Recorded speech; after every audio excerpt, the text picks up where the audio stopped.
Hello there folks, welcome into Around the ICC European Edition with me, Kevin Egan. On this week's show, we'll recap an epic final day in the Premier League where young managers Solskjaer and Lampard look like old pros. We jump to Italy where Juve won their 9th straight Scudetto, but it left Ronaldo with regrets. And with the transfer market open, I'll tell you about some of the biggest moves we'll see in this year's silly season.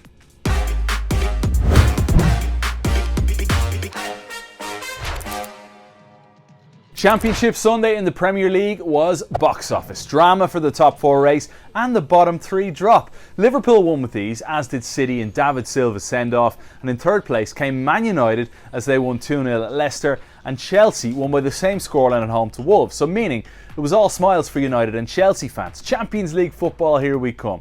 This got us thinking though, who's had the better first full season as a Premier League manager? Ole Gunnar Solskjaer or Frank Lampard?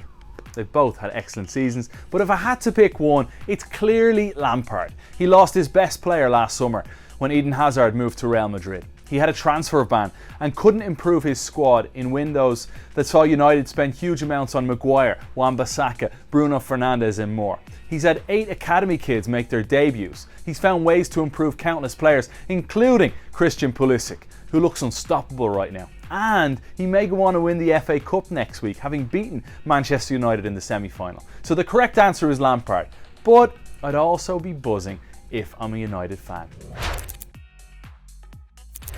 And that takes me to this week's ICC memory on an epic night for the Red Devils back in 2014. Manchester United cruised past European champions Real Madrid 3-1 in front of a record US crowd of 109,318 people to be exact, in Michigan. 2 goals from Ashley Young and 1 from Chicharito Hernandez did the business for United in front of a new great hope at the time, Louis van Gaal. Yeah, safe to assume and safe to say that both clubs went in different directions after that. But I also think it's safe to say that United look like they're en route toward the top again. And man, I miss going to those summer games on a hot evening here in the US. ICC returning soon, hopefully.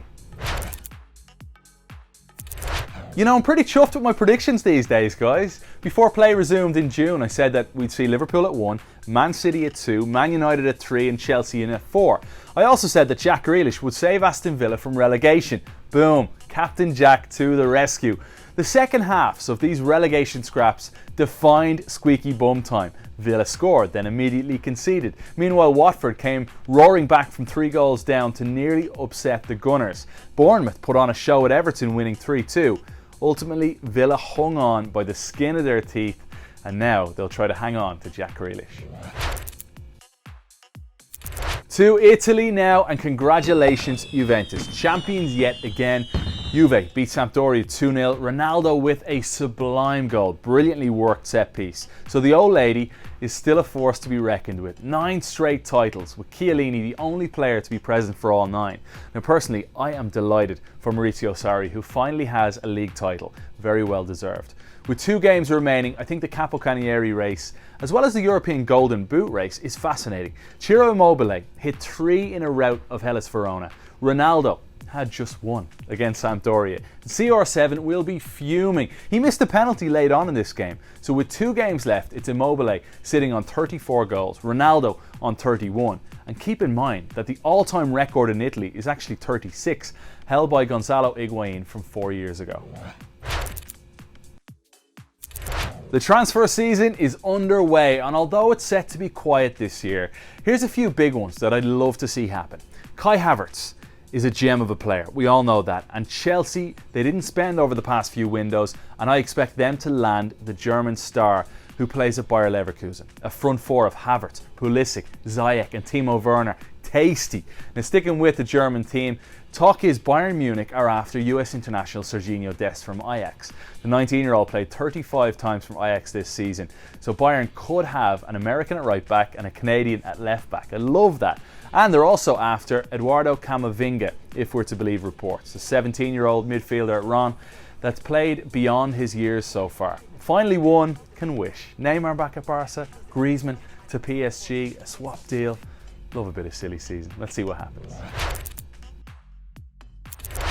ICC 11 time, and this week we're honing in on the final day of the Premier League season to see who stepped up for their team when it mattered most. In at goal, I'm going with Willy Caballero in goal for Chelsea. The reason is Lampard made a big decision, dropping Kepa.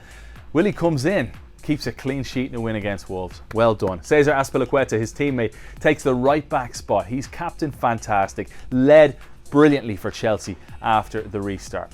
Centre-back positions go to Virgil van Dijk, who was pretty much flawless against Newcastle, and Harry Maguire keeping a big-time clean sheet, and he was a star for Manchester United against Leicester, his old side.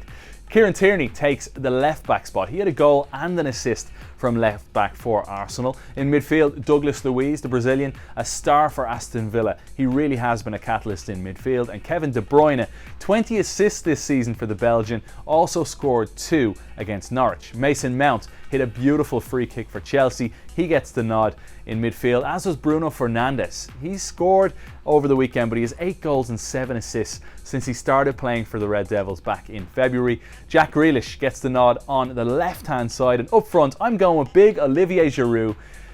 Big second goal for Chelsea, 6 since the restart. Giroud coming of age. I love it. Folks, make sure you check out The Fixture with Meg Lenihan for all your women's ICC news from all around Europe and here in the NWSL as well. Congrats, by the way, to the Houston Dash. That's all we have time for this week. For all our classy team and me, Kevin Egan, we'll see you next week. Take care.